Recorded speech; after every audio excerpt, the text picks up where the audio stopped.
Tell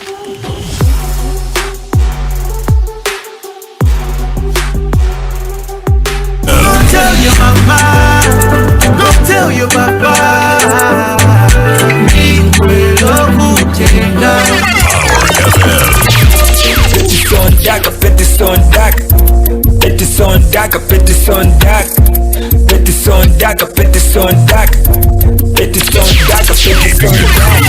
on Power FM. Voice of the People is a dynamic and interactive radio phoning show that gives listeners a platform to voice their opinions on current affairs, social issues, and community concerns. With engaging discussions, expert insights, real-time audience participation. Voice of the People. This is Voice of the People on the Power Breakfast on 91.3, and we are currently live. That is via our Facebook page on Power FM Zambia and on Bits TV channel 92 on Topstar and Fortress with my co-host Patrick today on Voice of the People. The Food Reserve Agency (FRA) has increased the purchase price for maize for the 2025 marketing season. Now, the new price for a 50-kilogram bag of white maize is now selling at 340 kwacha, up by 10 kwacha from last year's 330 kwacha. In this initial phase, the agency plans to purchase approximately 543,000 metric tons of white maize. Now, today on Voice of the People, we are joined by economist Mr. Kelvin Chisanga to discuss the FRA's maize price announcement as well as other pressing issues, including recent fuel price reduction, minimum price adjustments, as well as the JCTR Basic Needs Nutrition Basket BNNB report for May 2025. A very good morning to you, Mr. Chisanga. How are you doing? I'm doing very well. I feel power here. Awesome stuff. Let's get right into it. What is your assessment of the maize price situation? Okay, so the beginning point is that we have done a very good substantial impact in terms of production, where we have a good output, which is actually talking of 3.6 million metric tons. I would say congratulations to the Zambians who have actually participated into this, and it's a good move for us, considering that we are coming from a very dramatic drought situation. Drought situation, yes, and also quite a very tense situation regarding the food insecurity aspect. Did you focus this as an economist or a social observer? Well, there were some considerations to see this coming, but not to the extent that we have seen. Obviously, we are talking of those times we were talking of something like 3 million metric tons, but a surplus of 600. It's something that is actually well positioned for Zambia to actually even foster a very good moderation in terms of growth. Yeah, and also it speaks of where we are coming from, because obviously we don't have so much of the reserves, so that is something that we can now moderate from that perspective as well.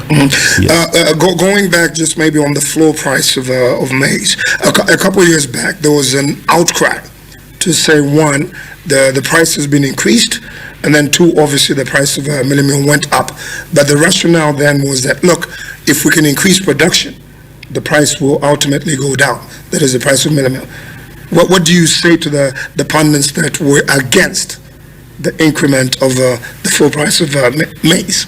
Okay, maybe just to give you a context, I think the actual cost factors around maize is quite higher compared to the price that has been pegged.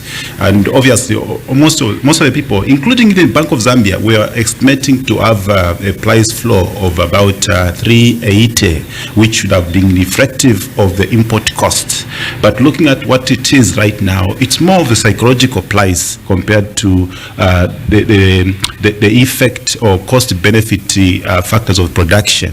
So it has raised a lot of questions. Of course, it is also something that is concerning, looking at how we can now foster the future investment in this sector. Yes. And the other question is the increase formidable, the 10 kwacha increase from 340 to 300 and from 330 rather to 340.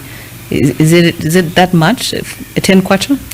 Well, the 3% increment from last year's purchase, and expect that we have drawn the background of dramatic events that happened last year, where we had less food supplies, and also which were also complemented with a low economic profile.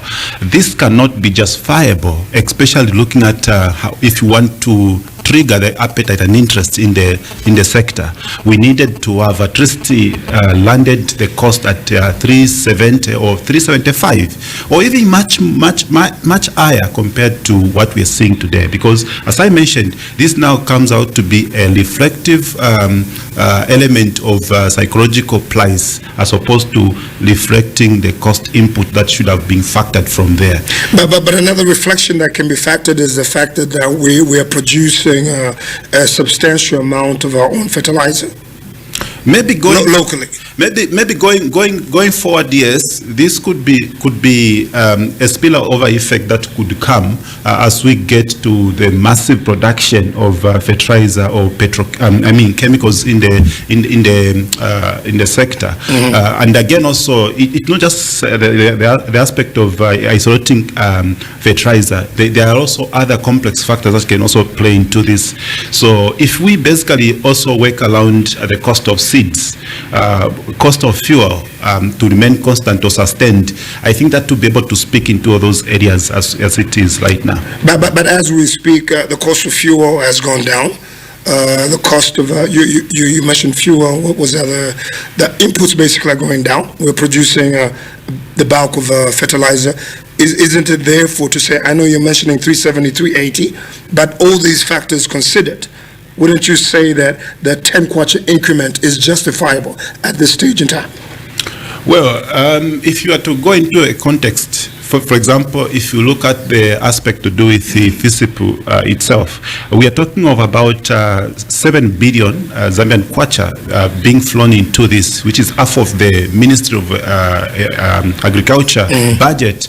And again, it also goes with how we should be able to have monitored, because you see, the gist of the matter here is that we are flowing that amount of money, but again, when you are looking at the output side in terms of trying to see the effect, we are not able to quantify if it's correlating with the input. Meaning, what we are basically working out is an assumption to say we are funding the farmers out there. But a majority of people that are actually contributing to the national harvest basket are actually standing on the FISIP elements, which implies to say that about 70% of what we are seeing in the national food basket of harvest is actually coming from the private and commercial farmers. Then those who are supported on the FISIP, they are maybe standing at 45 or even less, 40%, and that now speaks into what we're trying to say. If we are thinking of saying subsidizing at input level, then expect to control the price at output level, that also becomes a challenging factor. So what needs to be done here is to now do a proper assessment, show a model of assessment based on what we are putting in from the national budget side. That is 7 billion. Are we getting the 7 billion the way it's supposed to come, or are we even making profit out of that 7 billion? So that is the question that now need to be asked. Otherwise, if we use a matrix of saying, since we are subsidizing the farming inputs, that then becomes difficult. And this is where we are finding it very challenging as well. Then the question that begs is, could we altogether do away with FISIP or maybe channel that 7 billion into other areas of the agriculture sector? As I mentioned, FISIP, it's an important aspiration that need to be anchored from there. Maybe to give you a context is that Zambia at some point went into importation of yellow maize. At some point, when there was an introduction of FISIP, we have seen a substantial and significant improvement in the food supply, particularly the staple food maize. And much to this, also there has been extension of having even soya beans and sugar beans and many others, which are now in abundance to a point where we're now aggregating in the industry some of these products that we are producing from the primary source of agriculture. So now, to just give you a context, if we basically look at where we can plan to measure the impact of FISIP from the output side, it can help us. How much are we producing from the national basket of harvest from feasible. I think that will be more moderating to even excel some efforts that should be able to work out from there. Then in terms of trying to work around other alternative models of feasible, it will be more ideal to take, if it's possible, to take that 7 billion, for example, in the current government expenditure column, to take it into maybe fertilizer production directly in the manufacturing sector, as opposed to the intervention that have actually been happening from different angles. Okay, so looking at the increase now, will this encourage more farmers to sell to FRA? Well, the problem there is that the 3% is not inspiring. Of course, some will be selling, but again, it hampers the progressive nature that FRIs should be able to underscore in this, because obviously what will happen now is that there will be mixed feelings, and of course it's a situation where we are going to have willing buyer, willing seller. If people are not comfortable with the price that has been set as a benchmark now, I think more briefcase buyers will jump on this opportunity, and much to this also, others have actually been calling out to actually export maize grain because they feel it's more appetizing and demandful outside there. So it's important that maybe we need also to factor a lot of aspect into pricing benchmark. Otherwise, we'll end up now losing out. Even the target that of 543 metric tons won't be able to be achievable, because obviously at some point that is what, 5 million you mean?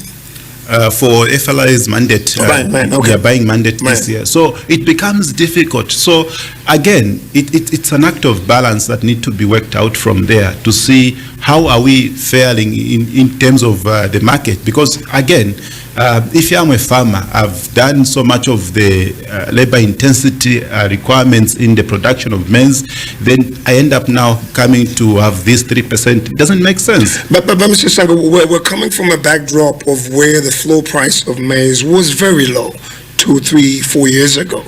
Well, it went to above 300. We were buying milli-meal at over 300 kwacha. It's only now that it's dropping.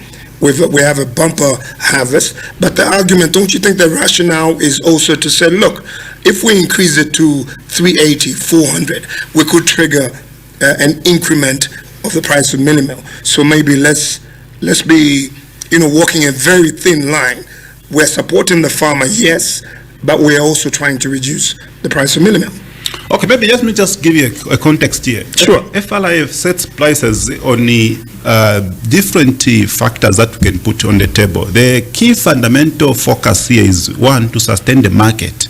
Then 2, to ensure that we have food security. Right. Then 3, we also need to ensure that we basically do input recovery, meaning we need to sustain our model of business. Farming has now been taken to be a very seriously critical business endeavors, and from that perspective, I think it's more important to also look at balancing actors into some of these aspects, especially when it comes to the issues of making sure that food component and even just the economic growth should be able to be anchored all from that perspective. If we are to basically look at the way Zambia has been having even inflationary effect, it's because food is something that plays a critical component on the table. Remember when we were going through food insecurity, large component of it was coming as a result of food inflation. What has really underpinned the food inflation from that perspective? It's maize. Right now, as we speak, we are still having a small portion that need to finish up in terms of importation from Tanzania, which will make up a stock value of about 4 million metric tons. That's what we are speaking in aggregate terms. So if we basically have a special grip around food materials, I think it will be able to help us even to control a number of microeconomic factors and variables. All right. And also, you did mention that it can emanate from food security. How would this impact food security in our country? Okay, so we understand very well that food basket and even just generally food security aspect underpins a critical element. If you look at the budget, even from the national budget point of view, our central government is function. We are talking of this to be a very special complementary factor, which in any case, as I mentioned, the matrices that play around food security underpins on the microeconomic objectives. For us to sustain the goodwill and the conducive policy environment, food plays a part. It's an essential component that really plays a critical function of primary resource in industries. Today we're talking of companies that are even exporting from Zambia. We can think of maybe say a typical example. I don't want to advertise the company here because you think as if you have been paid. But the bottom line that we are now importing critical goods that are even now complemented strongly with our food processes from here. Meaning what we see is a situation where once we have these robust efforts around food contentment measures, then we'll be able to control a number of key factors, even when it comes to the forex market. We talk of maybe even of course, the inflation has been a key factor because it really plays out into the health of the economy, and many others. I can assure you to say, without food, none of us will even be here talking, because food is like fuel to a human being. This is Voice of the People on Power FM 91.3, also live on Beach TV, channel 92 on Topster. Our guest this morning is economist Kelvin Chisanga. Let's switch gears, sir, if we may. Let's talk about the decrease in the pump price of fuel. What's your take on that? Okay, so we've seen that the fuel supplies on the global market has actually been going on a downward spin, which has now given that vibrating energy also for our ERB here to actually work out a model to lower and pass on the effect from that perspective. It's coming from the background of low demand in the global market, which is also strongly complemented in the local market here with the precision of kwacha or stability of the exchange market. And again, also the interventions that we have also been able to endeavor with engaging with different stakeholders into this is also what is actually speaking strongly into what we are seeing. So the decrease is basically going to speak into good elements at household level in terms of trying to have disposable income. People that are commuting and also transport costs are going to be reduced, meaning we will not be able to spend as you have been spending all the time. Obviously, the pass-through effect will be able to work out a number of other sentimental values like pushing on healthcare, education, and many others. That is from also a perspective of a business as well. So meaning when it comes to the business, we'll be able now to see stability in the production of most of these essential goods. Even when you look at the core base as Zambia, mining sectors being heavily intensive on the energy aspect, so that now will be able to boost output production and also at least will sustain the job creation as well from there. We have more sustainable means of income. Even when it comes to supporting government taxation structure, we know that the more we are constantly doing business, learning production and all those things, I think that speaks well formulated efforts from that perspective, meaning that the economic buoyancy will still stand, and we have to, record some good economic marks or value from there. How long do you think it's going to stabilize for?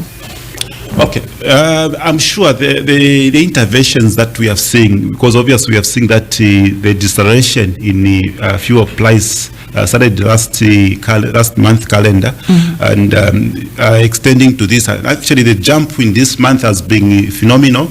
Of course, speaking from the perspective of the low demand, I think it's also inquires that maybe it also depends with how we can share models of resilience.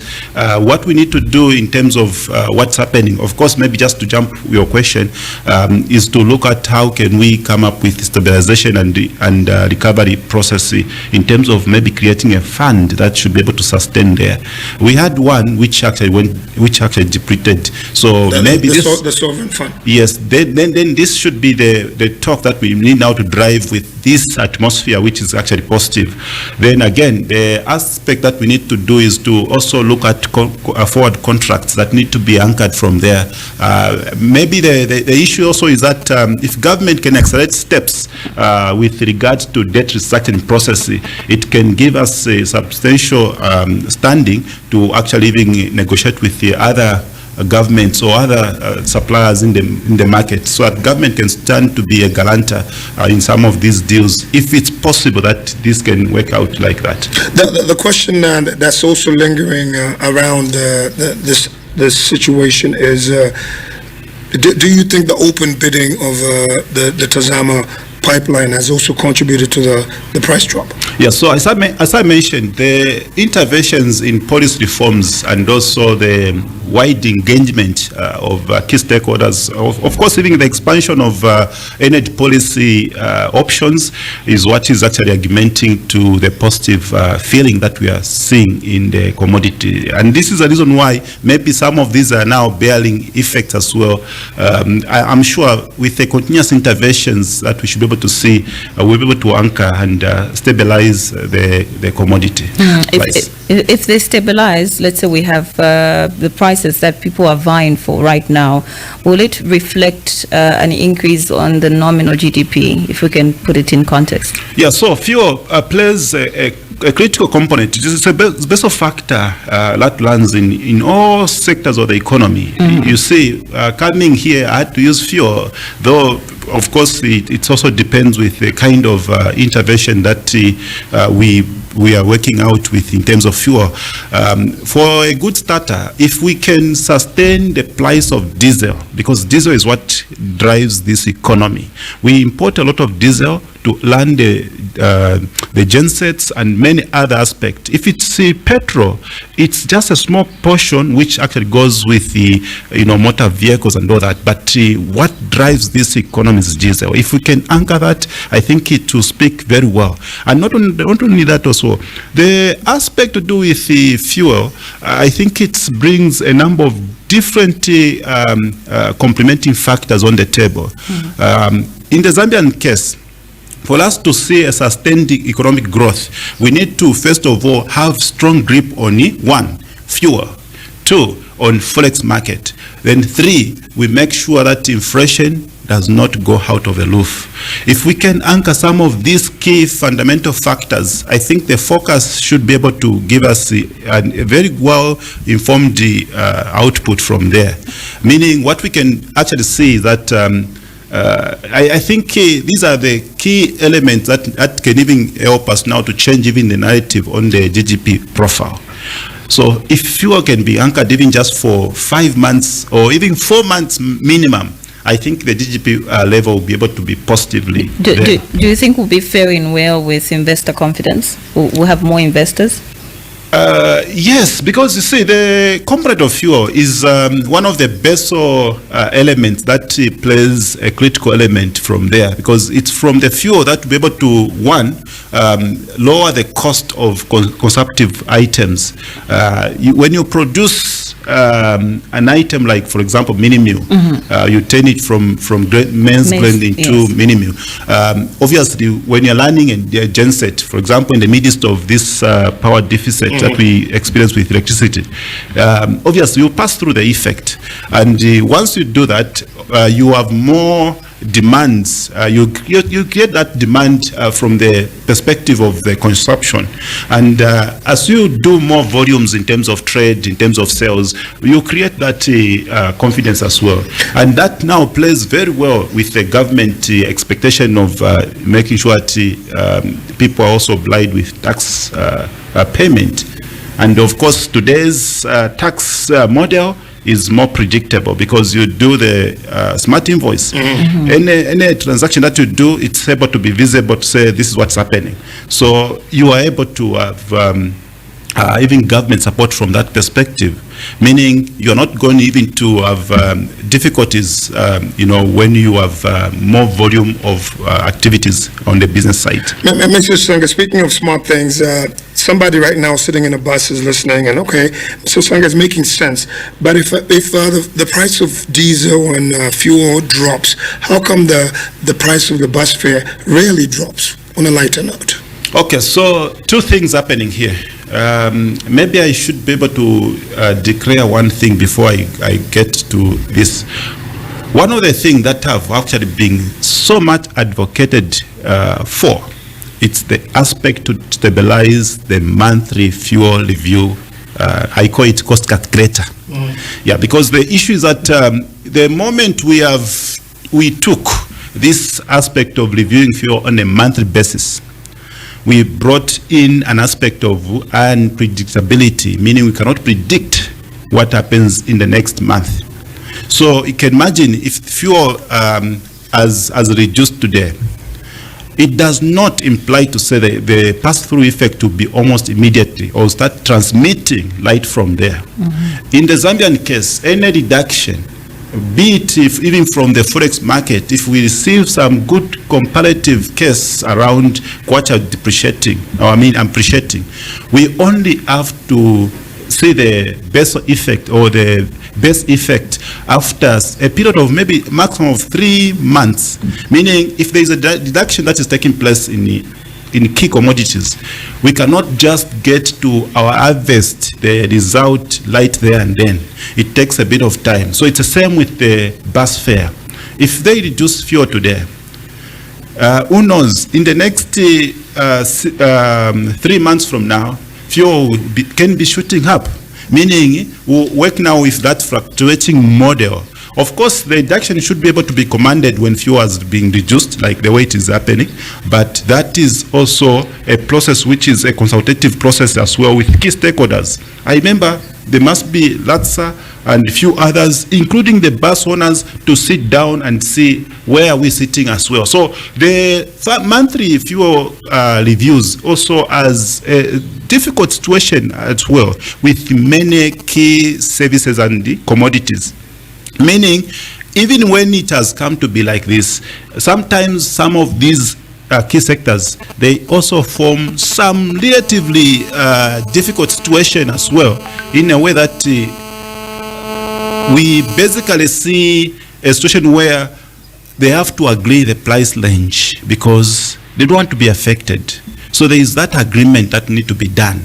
So even in the case of bus fare, it's not something that can just jump from nowhere to drop. No, it has to be a moderate way. Maybe I can even reduce a small amount, like 1 kwacha, 2 kwacha. Yeah, so that's what can happen because we are not certain what will happen in the next calendar month. Go ahead. Does that also apply to the goods that are being imported in the country? Some might want to argue, those that are entrepreneurs, that you see the way the prices might change in a way. They order goods at a different price, and that is outside the country, might be Tanzania and Dubai, and then they are selling them at a different price. So when everything decreases, it affects their business. At the end, they want to make returns. So how can that work? So I get your point. The context here is that when you buy something, for example, I'm just going to give you a dearest example in this case. A dollar is selling at 29 kwacha, 1 unit of dollar. If I buy goods at that pricing index, when I bring them here, obviously I want to make a recap, get my money back and all the costs that were involved. So even when the kwacha drops maybe to 25 kwacha to a dollar, it won't be an almost immediate impact that will be able to work out from there. What will happen is that I have to wait to make sure that I make my money come back, because the forex market is very volatile. It can even somersault maybe in the next few 10 days after. Okay, you have to just hold that thought. Yeah, sure. Hello, it's you to the Power Breakfast. Good morning. Hello, good morning you're through to the Power Breakfast. Okay, we seem to have a challenge there. All right, what were you saying? You can just so continue. What I was saying, that if you bought something that actually demanded 29 kwacha. Yes, go ahead. 29 kwacha to a unit of US dollar, and then all of a sudden the kwacha drops to 25 to a unit of US dollar.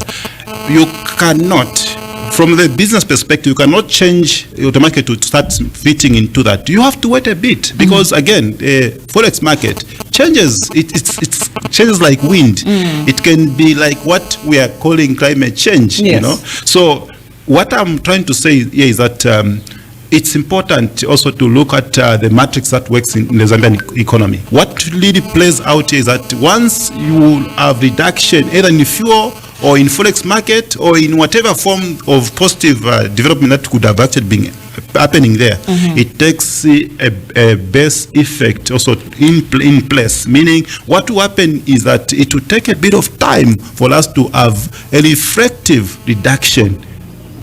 Okay, all right. This is a Power Breakfast. You can be part of the conversation by also going through to our social media platform on Power FM Zambia Facebook page. You can leave your comment as well. We are joined in the studio by Mr. Kelvin Chisanga, who is an economist, to discuss the FRA's maize prices.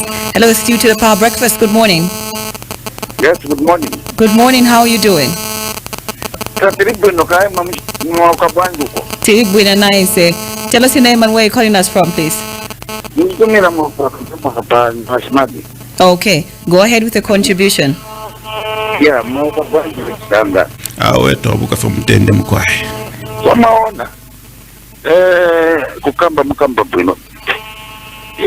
sometimes we disagree with JCPR saying this month inflation rate has been increased to 11,000 and some way. So now, on this matter, we are different categories in this country. Yeah. The not four and who have 11,000 per month. You know why we are saying some of us, we are laymen, we are not economists like you, but this time we see things have been reduced. Even look at minimum, they have been reduced. Beans have been reduced. Everything which is the crops have been reduced. Why? This time is a harvesting time. Okay? When time of harvesting, who's going to buy minimum? Areas are not in the and that's why I want to be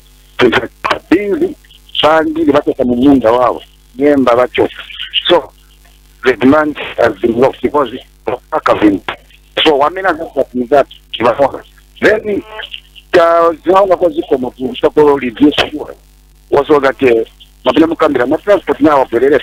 then the last three. Yes, it's true. Acknowledge I'm not businessman as well to say that it's too costly doing business in this country. We need to reduce more because extreme rate is talking about today. 27 flat. If you talk about 27 flat, if I buy 1,000 years.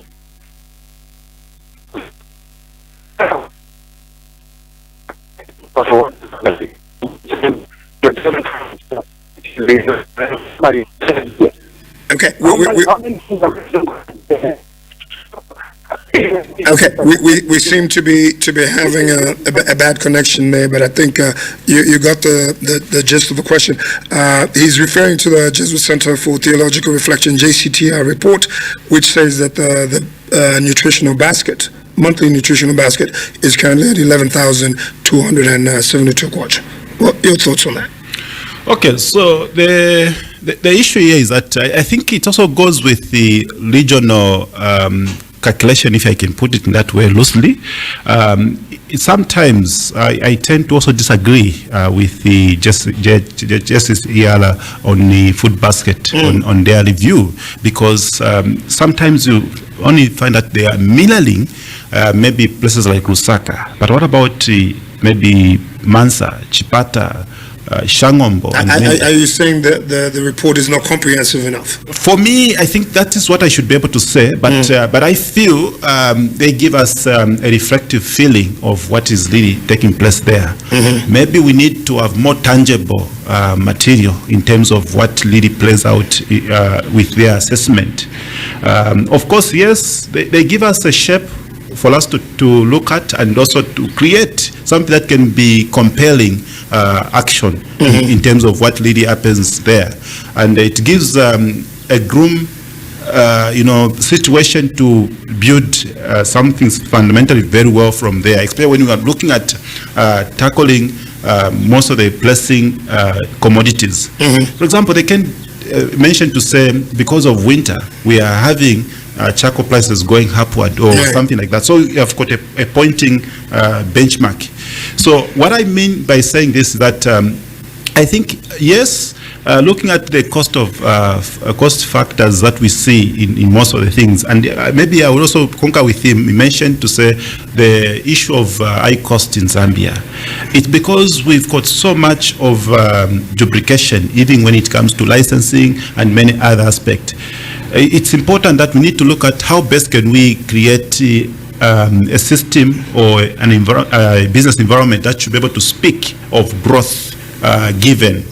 What I mean by saying that, if my sister here sets up a company, there must be a leverage for her to actually spend a bit of more time for her to go into a tax blanket. Meaning, at a point she's going to a tax blanket, there must be some substantial performance that should be able now to come through to say, okay, now she's stable with a small capital to sustain. That is what we need to do, and that is the way we need now even to activate the local content policy, meaning that policy should speak into empowering our local Zambian. But when you speak of policies, Mr. Sanga, how long does it take to remove some of these rigidities, as the head of state has referred to, in the cost of doing business? I was watching a clip just the other day of the Botswanan president who was saying, look, I'm going to bypass some of these things, and I'm saying it publicly. How long? Surely it can't take 3 years, 5 years to remove rigidities in order for you and I to be able to go into a business space and try to do something. Maybe the nature of policy structure. I think I'm more firm to say that Zambia needs a strong collaborative public-private police ties. That is coming from the point where we have seen that long time ago, the government system and operatives used to actually power You just have to hold that thought. We do have a caller. Hello, it's you to the Power Breakfast. Good morning. Okay, well, you can continue with your point. I hope I can remember the please. Yeah, so maybe looking at your question that you had asked earlier in terms of how long it takes to change certain policies to suit into stimulating. Because some of these things need to be expedited, clearly. Yes. I'll give a typical example of maybe one policy, so that maybe that policy can help us to understand from where we are sitting. Here is a policy in insurance. Speaking of local empowerment, meaning we do not need to have so much of the foreigners interplaying to the insurance sector. And there are a lot of other things that need to be put in place there. Of course, what I'm trying to put across here is that if you identify a problem within maybe, for example, insurance, for you to make a change to effect, maybe say, for example, we have seen much of or many of Zambian people, maybe they don't have so much of the capital base. Then the foreign-based foreigners, investors, might be able to have huge capital resource to combine with a Zambian, but because this policy was favored for a Zambian, and it becomes a challenge for us to meet with the claims and many other aspects within the sector. So now, with that policy which is diffusing the foreign combination, it becomes a challenge for us to make a change. It has to take 3 years. That is what most of the policies are working. So you find that along the way, as we implement that policy, it starts failing to work out right from the start. The time when we want to refine it, we would have found another challenge also that need to be cured. So that is what we are working on. So if there can be a subsidiary law that can allow some of these policies to be changed, even in the middle way, it can actually help us. As we conclude, and because unfortunately we're running out of time, let's quickly switch gears and talk about constitutional amendments and whatnot. Briefly, Sure. how might these proposed constitutional amendments affect our economic stability, investor confidence, and whatnot? Okay, so for me, I will speak it from the blanket perspective. Right. Yeah. So from an economic perspective, when you are making sharp changes in the policy, of course, the dynamics that come out from there is that people tend to actually slow down economic activities somehow, especially those that are looking at which size of the scale is this political element is coming from. Especially when you look at the setup that we have actually been able to build over time. If you remember, the Build 10, we had a number of economic agents who actually started thinking through to say, where are we going? It's a similar case with the 2019. 2019, you may be privy to know that there was a deliberation on sales tax, removing from VAT sales tax. I will tell you from the calculation that we did 8 months down the line within that fiscal year in 2019, a lot of people did not perform at peak, even including economic agents. Big guys in the economy were speculating to see, let's wait and see where we're going. So it's the same thing with this one. At a point when Zambia is growing steadily with its economic fundamentals, having a very good inflation rate coming down, sustaining policy rate, having exchange rate which is a little bit stable in a way, and a number of key economic factors, even when you look at the government performance in terms of budget implementation methods, everything is standing perfect. Of course, it's not something that we should be able to trigger to say, now we are performing this way, let's now go into this. I'll tell you, we are now shifting our economic focus into political consultations, meaning what we're going to do is more of political discussion as opposed to economic reforms. That is what's going to happen. And we'll have to leave it at that. Our guest this morning on Voice of the People, economist Kelvin Chisanga, who was here to discuss the FRA's maize price announcement, as well as other pressing issues, including the recent fuel price reduction, minimum price adjustments, as well as the JCTR basic needs and nutrition basket. Mr. Chisanga, many thanks for coming through this morning. Thank you so much. My pleasure. My name is Patrick Chifamba, joining the Queens of Breakfast this morning on Voice of the People. It continues to 10. Good morning. Voice of the People is a dynamic and interactive radio phoning show that gives listeners a platform to voice their opinions on current affairs, social issues, and community concerns. With engaging discussions, expert insights, real-time audience participation. Voice of the People. What?